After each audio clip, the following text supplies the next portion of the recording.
What are you cooking today, Miss Martha? Well, I'm making a spicy tomato soup, and accompanying it will be a cheddar and pecan biscotti that I'll bake in a little bit. We're going to start off with the soup first because that's got to get on the stove and let the flavors start melting together. Our ingredients for our soup are a jar of pimentos, or a bouillon base, low sodium beef broth, coconut milk to make it creamy, got a can of diced tomatoes, large can of tomato paste. The ingredients and proportions, as always, will be listed in the description on Miss Martha's digital cookbook page. But I've got light red kidney beans, the hot Ro-tel, green peas, sliced carrots, Mexicorn, and pepper and peas. A little bit of salt and pepper, a little bit of cayenne pepper, a little bit of Italian seasoning, and garlic powder. And was Miss Martha, when she's using tomatoes, she's always going to add a little bit of sugar for the acid so it doesn't hurt my teeth when I'm eating it. So that's quick and easy. What I've got to do now is open up the cans and get over there, and I'll meet you over there at the stock pot. We'll dump it all together and get that going, and then we'll come back over here and we'll review what's going to go into the cheddar pecan biscottis. So go get a cup of coffee. I'll meet you over at the stove. All right, let's get everything in the pot. Turn it on. Got it up on high right now, but I'm going to watch it and make sure I turn it down before it starts boiling so it can simmer. Spoon out. We're going to add in our low sodium beef broth.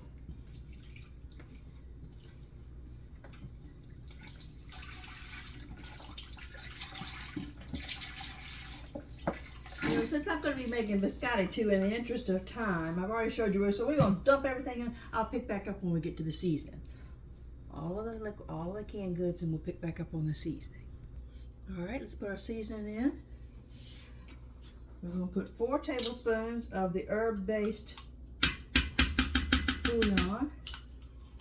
Unfortunately, trying to make things vegan, I can't with my cheddar biscotti over there because it's got dairy products in it. So, you know, that messes up that, but it's not Meatless Monday today anyway. And I wanted to make the cheddar pecan biscottis because they were going to remind everyone of the little cheese straws back in the 1960s and 70s. Any event you went to, you had the little extruded cheese straws. I gotta wash my hands. I'll be right back. All right. Got 3 tablespoons of garlic powder. 1, 2, 3. Woo. 3 tablespoons of Italian seasoning. 1, 2, 3. 1 teaspoon, or 2 teaspoons of sugar. It's 1, 2 teaspoons of sugar, and 1 teaspoon of cayenne pepper. 1 teaspoon of black pepper. I said it's spicy tomato soup. And 1 teaspoon of salt.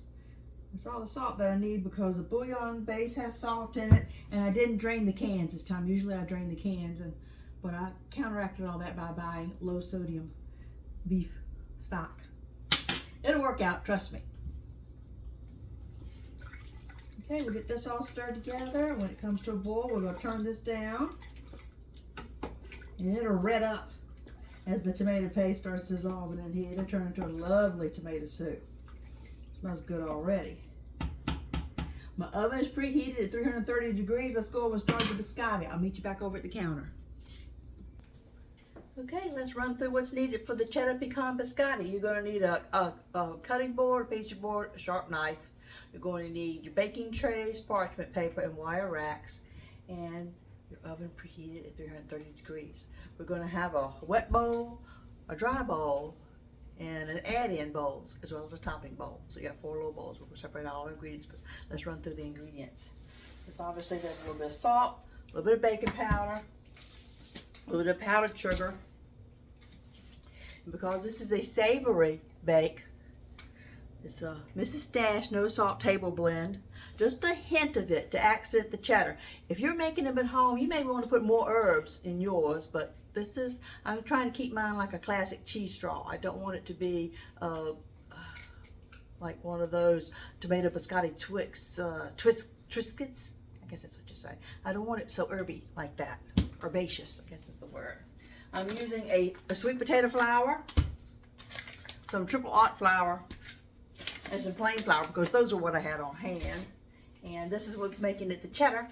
But if you're going to use, you could use, real cheese, or you could use cheese sauce, but that's going to add too much moisture to it. And biscotti, you're going to want it crunchy because that's the whole point, that it could be dunkable. So I am using, it's over in the macaroni and cheese section in your grocery market, but it's the cheddar cheese powder. And this is what keeps it from being vegan, and along with the goat milk also keeps it from being vegan because it's got dairy products in this. Obviously, it's cheese. Can't use that vegan cheese in this because that's just cardboard, no offense. All right, so that's our dry ingredients. In our wet ingredient bowl, I'm using peanut oil, goat milk, sugar. And I'm gonna warm up my water in the microwave and add my packets of flaxseed to it, and that's gonna be my egg substitute.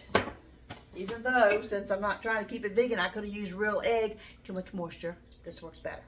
Trying to keep it crunchy biscotti. That's going to be my wet ingredients. My add-ins today is just pecans. You know what? A pecan is a moist or it is an oily nut. That's why pies are so delicious when you make a pecan pie.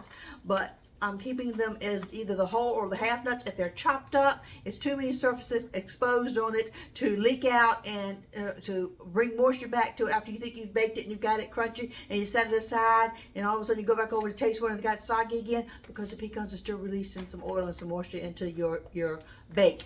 So I'm going to use the larger, not the chopped up, crushed up pecans in my bake.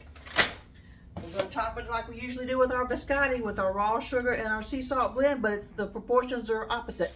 So instead of more sugar, more salt, it's going to be more salt, less sugar, because it's a savory bake. That's going to be our topping for it. We're going to go in. So if you'll give me just a minute here, I'm going to go ahead and get my baking sheets lined with parchment paper. Make sure I've got the rack, I've got it preheating, but I want my rack moved up because I don't want them to brown too much on the bottom. And get my bowls out here, and we'll pick back up when I'm making the dough. Give me just a second. All right, let's pick back up. We've got our wet bowl, our dry bowl, our add-in bowls, and our topping bowl. We've let the flaxseed with the warm water cool down enough that we can add that into the wet bowl. You'll notice the wet bowl is a larger bowl because that's where everything else is going to be going into. All of the ingredients will be listed with proportions and directions in the description on YouTube cooking channel. Miss Martha's digital cookbook. Let's get this mixed a little bit better.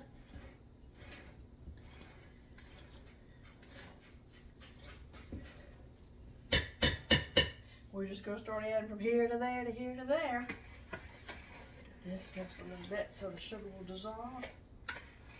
And I'll pick back up. In the beginning stages, you do it with a spoon, but you're going to have to eventually get in here with your hands when you're working with dough. My baking sheets are already lined with the parchment paper. I have extra flour so I can roll stuff out on the pastry board. It's a process. It may look like it's complicated when I was going through the ingredients. This is one of the easiest things to make. I love to make it. And the soup smells great. Let's go check in on the soup as soon as we get this mixed up. When you got it about the consistency, it almost looks like peanut butter cookie dough, but when you got it to a little bit of a soft, not quite as hard as peanut butter cookie dough, you're going to add in your nuts. Now there are a lot of variations you can make for this, but in honor of Cinco de Mayo, I'm keeping it simple. I'm making a spicy tomato soup, and I'm making a cheddar pecan biscotti because they mix together well like your Mexican-American cultures. But you could, in the 1960s, my lunchbox always had nabs in them. And if you're a southerner like me, you know what a nab is. It's made by Nabisco, and it's the cheddar cracker with the peanut butter spread, so it's a sandwich, a little cheddar sandwich cracker. Lance made them. Nabisco, I think, was the #2 competitor, and my son likes Austin's, which are made by Keebler. Somebody, I'm not sure who makes the Austin crackers, but I still like Nabs. They're hard to find, the original Nabs. Everything look or Lance or Austin when you go to the grocery store. But to make a nab, instead of putting in the pecans, you would use peanut butter powder. So you had a cheddar pecan for this one, and you can have for the nabs, you can have cheddar peanut butter flavor. Let's get this mixed together and shaped into 4 different mounds, and let's start our bake. Soup's still simmering over there. Okay, I've got my dough mixed with all the add-ins in it. I've got it cut into 4 pieces. I'll get 2 on each parchment lined sheet. I'll get them shaped out so they'll have the little classic biscotti shape to them, which is kind of like a little mound. We'll coat them with the little sugar salt mixture. We'll put those in for their first bake. So I'll pick back up in a minute. A couple little tips if you haven't watched any of my other biscotti videos.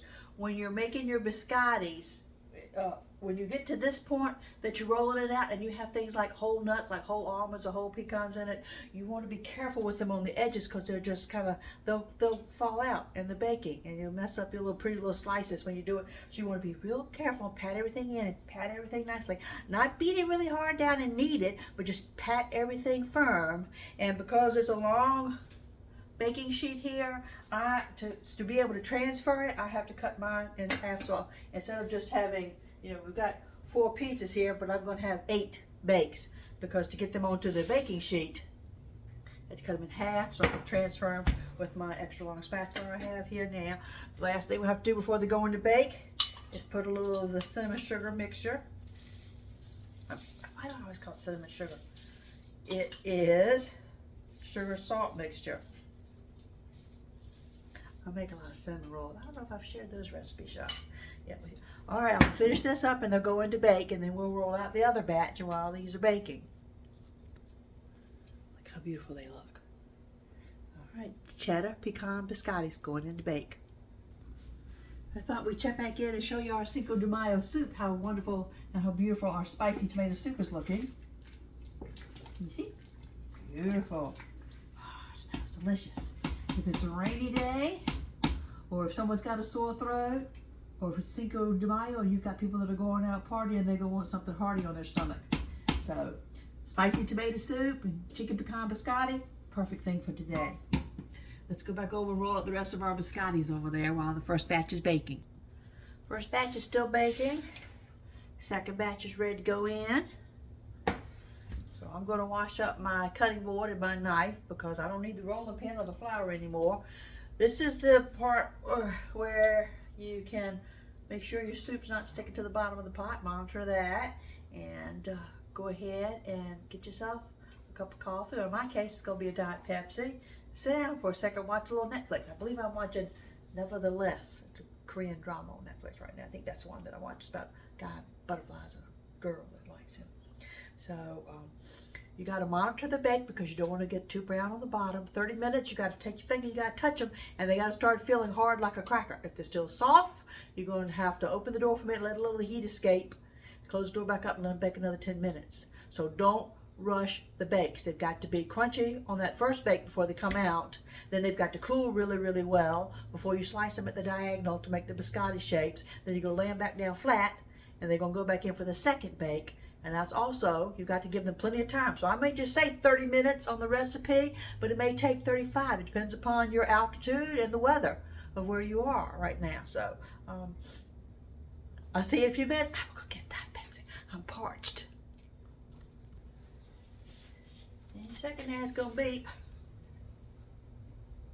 We'll take our biscotti out. There she blows. My potholders. I hear you. I hear you. Ooh, find up my glasses.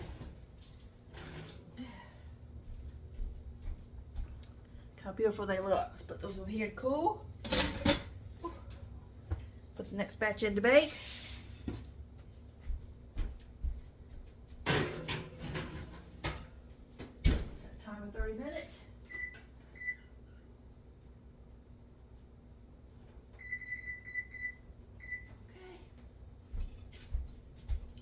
Can't do anything with them. They've got to cool. If I try to move them right now off the cookie sheets, they'll break and they'll crumble. I don't want that to happen because I want to be able to get my pretty slices out of them. So they've got to cool for about 10 minutes. I'm going to go ahead and walk my chihuahuas outside because I know I got at least 10 minutes because these got to cool before I touch those, and that's got 30 minutes in the oven to bake. So this is a good time for me to take the chihuahuas out. So I'll see you in a minute. Okay, pick back up. We're going to cut our biscotti. You want to go at an angle.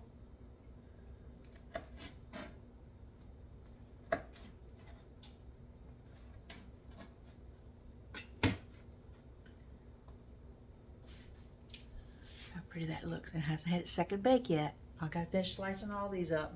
Check all the other second batch in, and then these will be going back in.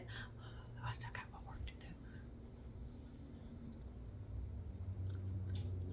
do. I have to pour it being a cooker. You get to taste the stuff. They're so good. Can't wait for it to crisp back up. How beautiful they look. They've still got to do their second bake. And I've got, what's the clock say over there? So I've got 6 minutes on batch 2 that's in the oven. So go back and watch a little more Netflix. All right, timer's about ready to go off on the second batch on their first bake when they come out. So I'll pull those out, put those on the wire rack to cool. But I can't put these in straight away to bake because I've got to turn the temperature down to 300. Let the oven cool down a little bit because we don't want to burn your second bake on your biscotti. I got to go get these out the oven. Okay, they're out to cool. I've got the door open on the oven slightly, not low enough that the chihuahuas can touch it and get burnt. But I've got the temperature turned down to 300 on that. When that beeps that it has reached its lower temperature, I'll have time for these to have cooled. Slice these up. I'll put this batch in to bake for another 20 minutes or so. I'm going to have to touch them and see. They're still, I can touch, and they are still soft. They're not hard. They've got to be hard. Hard like touching the counter. Then you know you got a good biscotti. So we'll pick back up. While we're waiting on the biscotti, I want to show you how lovely the soup has turned out. Look at that. Beautiful soup. It's a tomato soup, but you know what? You could have just as easily have added some skinless, boneless chicken breast, or you could have made it chicken soup. Let's do a seasoning check.